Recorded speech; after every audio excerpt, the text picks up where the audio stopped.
नमस्कार विद्यार्थियों, आप सभी का इस चैनल में एक बार फिर से स्वागत है। आज के इस वीडियो में हम जानेंगे आदिवासी समुदाय, यानी कि आदिवासी समुदाय किसे कहते हैं। आदिवासी समुदाय दो शब्दों से मिलकर बना है। पहला तो है आदि और दूसरा है वासी, जिसका अर्थ होता है मूल निवासी। आदिवासी भी भारत के ही मूल निवासी हैं। जिस प्रकार से मानव समुदाय कई वर्गों और समुदायों में बटा हुआ है और सभी जो समुदाय हैं उनका दुनिया में अलग अलग तरीके से विकास हुआ है। कोई भी समुदाय का विकास एक प्रकार से या एक जैसा नहीं हुआ है और यह संभव भी नहीं है, क्योंकि हर समुदाय, हर जाति जनजाति अलग अलग क्षेत्रों में निवास करती है। जहाँ का भौगोलिक वातावरण अलग तरह का होता है, जहाँ का संस्कृति अलग तरह की होती है, तो उनका विकास भी अलग अलग प्रकार से ही होता है। कई समुदाय ऐसे हैं जो बहुत ज़्यादा विकसित हो गए हैं, लेकिन कुछ ऐसे हैं जो कम विकसित हुए हैं और कुछ ऐसे भी हैं जो बहुत ज़्यादा पिछड़े हुए हैं या उपेक्षित हैं। अगर उनकी उपेक्षा का कारण हम देखें, पिछड़ने का कारण देखें, तो मुख्यतः जो कारण है वो है उसका भौगोलिक कारण। भौगोलिक मतलब जहाँ पे वो रह रहे हैं वो एरिया, जंगल है, कितना पिछड़ा हुआ है, उनके पास प्राकृतिक साधन कितने हैं, वर्तमान तकनीक कितनी है, यानी कि जिस एरिया में वे रह रहे हैं उसका विकास कितना है। अगर नहीं है तो वे उस भौगोलिक वातावरण की तरह, उस क्षेत्र की तरह हैं, वो समुदाय भी पिछड़ता चला गया। और थोड़ा बहुत जो कारण है वो राजनीतिक परिस्थितियां भी हैं। राजनीतिक परिस्थितियां भी ऐसी होती हैं जो समुदाय को आगे भी ला सकती हैं और समुदाय को के विकास को पीछे भी धकेल सकती हैं। अगर हम जनजातीय समाज की ही बात कर रहे हैं तो जनजातीय समाज भी पिछड़े हुए समाज के रूप में ही देखा जाता है। मुख्यतः जो जनजातियां हैं वो जंगलों में रहती हैं, सामान्य लोगों से थोड़ा सा अलग रहती हैं, संपर्क रखने की कोशिश नहीं करती हैं। उनकी एक अपनी संस्कृति है, अपनी पहचान है, अपना एक खान पान का तरीका है, अपना एक पहनावा है। वो लोग पैसों में ज़्यादा विश्वास नहीं करते, वो लोग अपने हिसाब से रहते हैं। उनको अगर कोई चीज़ चाहिए होती है तो वो सामान की अदला बदली करते हैं और उनका ये विश्वास है कि हम लोग जब इकट्ठे होकर रहेंगे और कोई हमारे बीच में नहीं आएगा तो वो सुरक्षित रहेंगे। वो अपनी सुरक्षा के लिए ये प्रयास करते हैं कि वो बाहर के लोगों से, शहर के लोगों से संपर्क नहीं करते। वो अपनी एक अलग दुनिया, अपना एक अलग समुदाय रखते हैं और उसी के अंदर वो खुश रहते हैं और उसी हिसाब से वो रहना चाहते हैं। वो दुनिया के संपर्क में आने का प्रयास नहीं करते। इस संपर्क में नहीं आने का एक सबसे बड़ा जो नुकसान है वो ये है कि उनका विकास नहीं हो पाया है। बहुत सारी आधुनिक सुविधाएं जो उन्हें मिल सकती थी वो उन्हें नहीं मिल रही हैं।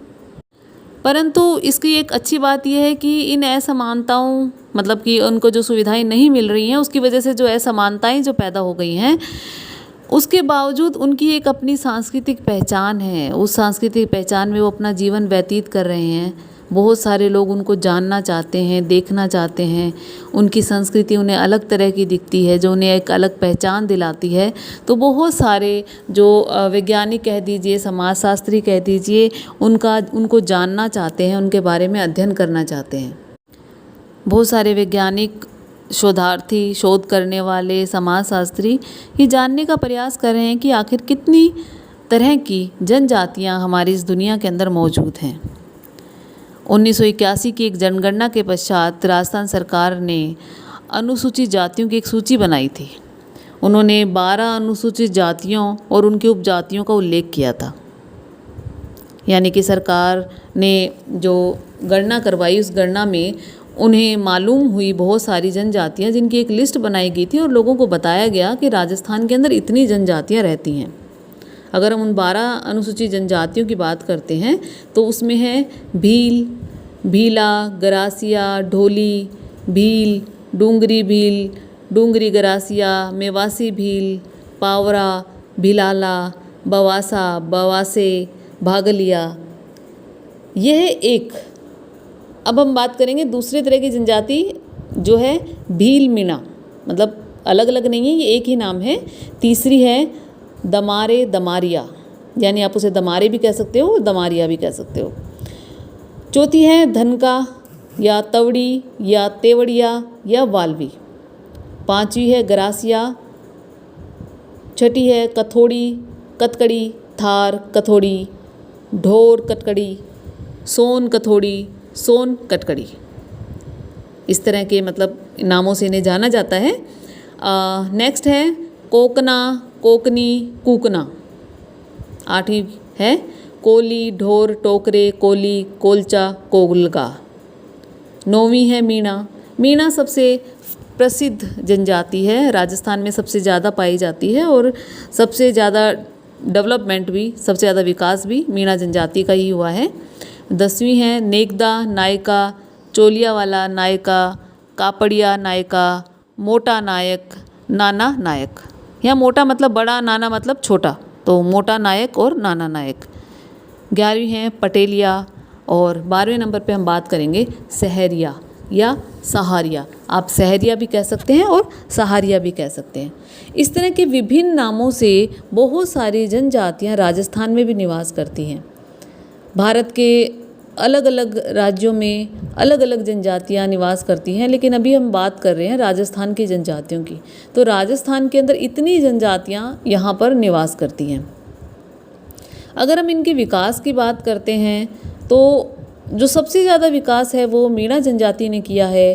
कुछ हद तक भील जनजातियाँ भी विकास की ओर बढ़ने लगी हैं, आगे आने लगी हैं। इनके बच्चे भी अब पढ़ने लगे हैं, थोड़ी थोड़ी जागरूकता इनके अंदर आने लगी है। लेकिन अभी उतना हम नहीं कहेंगे कि उतना विकास हो गया है, लेकिन विकास की ओर कदम जरूर इन्होंने बढ़ा लिया है। ऐसी बहुत सी जनजातियां हैं जिनके बारे में शायद आपने नहीं सुना होगा या जिनके नामों को आप नहीं जानते हैं, लेकिन कुछ एक जनजाति जैसे कि भील है, मीणा है, सहरिया, नायका, गरासिया, ये कुछ एक जनजातियां ऐसी हैं जिन्हें लोग जानने लगे हैं, जिन्हें लोग अनसुना नहीं कह सकते या ये नहीं कह सकते नहीं हमने इसके बारे में नहीं सुना। अगर आपने इनके बारे में सुना है कहीं ना कहीं, इसका मतलब ये है कि ये जनजातियां जो हैं आगे आने लगी हैं, लोगों से संपर्क साधने लगी हैं, अपना विकास करने लगी हैं और ऑफिसों में, सरकारी नौकरियों में, आपके आस पड़ोस में इन जनजातियों के लोग रहने लगे हैं। यानी कि ये अब लोगों से कटके नहीं रहते हैं और सामान्य लोगों की तरह जीवन जीने लगे हैं। ये भी वर्तमान आधुनिक तकनीकों का, वर्तमान के यातायात का, सामाजिक विकास से संबंधित साधनों का, इन सब का ये प्रयोग करने लगे हैं। लोगों से संपर्क भी बना के रखने लगे हैं। इनकी संस्कृति को लोगों ने देखा है, जाना है। इसी तरह से इन्होंने भी दूसरी संस्कृतियों को अडॉप्ट करना शुरू कर दिया है, उसे अपनाना शुरू कर दिया है। जो चीज़ इन्हें अच्छी लगती है वो ये काम में ले रहे हैं, अपना रहे हैं। इनकी बहुत सारी चीज़ें जो आसपास के लोगों को अच्छी लग रही हैं वो लोग इनसे अपना रहे हैं। जितना ज़्यादा इन जनजातियों का विकास होगा उतना ही ज़्यादा लोगों के संपर्क में ये आएंगे। जितना ज़्यादा ये संपर्क में आएंगे उतना ही ज़्यादा इनका विकास होगा, क्योंकि संपर्क में आने के बाद बहुत सारी चीज़ों की जानकारियाँ मिलती हैं, बहुत सारे विकास के रास्ते खुलते हैं, आपकी संस्कृति को प्रसार का एक तरीका मिलता है। बहुत सारे साधन हैं जो सरकार द्वारा या आपसी लोगों के सहयोग द्वारा उन्हें प्राप्त होता है। वर्तमान में सहरिया, भील, मीणा, गरासिया जनजाति ऐसी हैं जिन्होंने विकास किया है, जो विकास की ओर बढ़ रही हैं। और सबसे ज़्यादा मीणा जनजाति है जो अपने जो विकास है वो बहुत तेज़ी से, बहुत द्रुत गति से कर रही है और सरकारी नौकरियों में और ऊंचे ऊंचे पदों पर इन्होंने अपने स्थान को बनाया है और वर्तमान में सबसे ज़्यादा विकास की ओर अग्रेसित हो रही है। सबसे ज़्यादा विकास की जिसकी आंतरिक इच्छा है कि हमें आगे बढ़ना है, हमें बढ़ना है, हम सामान्य जीवन जीना है, हमें जंगलों में नहीं रहना, हमें लोगों से कट के नहीं रहना। ऐसी भावना मीणा जनजाति में वर्तमान में सबसे ज़्यादा देखने को मिल रही है और उसी का परिणाम है कि ये जनजाति सबसे ज़्यादा विकसित हो रही है। परंतु इसका मतलब ये नहीं है कि अन्य जनजातियाँ विकास की ओर नहीं बढ़ रही हैं। बढ़ रही हैं, कुछ तेज़ी से, कुछ धीमी गति से और कुछ बहुत धीमी गति से। समय लगेगा लेकिन धीरे धीरे ये भी विकास की ओर बढ़ेंगे। भारत के कुछ राज्यों में ऐसी भी जनजातियां हैं जो थोड़ा बहुत भी संपर्क सामान्य लोगों से या बाहर के लोगों से नहीं रखती हैं। उन्हें जंगल में रहना पसंद है और वो रहती हैं। नेक्स्ट वीडियो में हम जानेंगे इसी प्रकार की अन्य जनजातियों के बारे में। मैं समझती हूँ इस वीडियो से आपको समझ में आ गया होगा कि जनजातियाँ वो हैं जिनका एक अपना एक समुदाय है, जो कहीं ना कहीं किसी भौगोलिक क्षेत्र के मूल निवासी हैं, जिनकी एक अपनी संस्कृति है, जो सामान्यतः पहाड़ी क्षेत्रों पे या जंगल वाले एरिया में रहना पसंद करती हैं। सामान्य जनता से थोड़ा सा संपर्क उनका कम रहता है। इस प्रकार से ये जनजातियाँ हैं जो सामान्य लोगों से थोड़ा सा दूर होकर रहती हैं, लेकिन वर्तमान में ऐसी स्थिति नहीं है। अब भी ये सामान्य लोगों के साथ संपर्क साधने लगी हैं। धन्यवाद।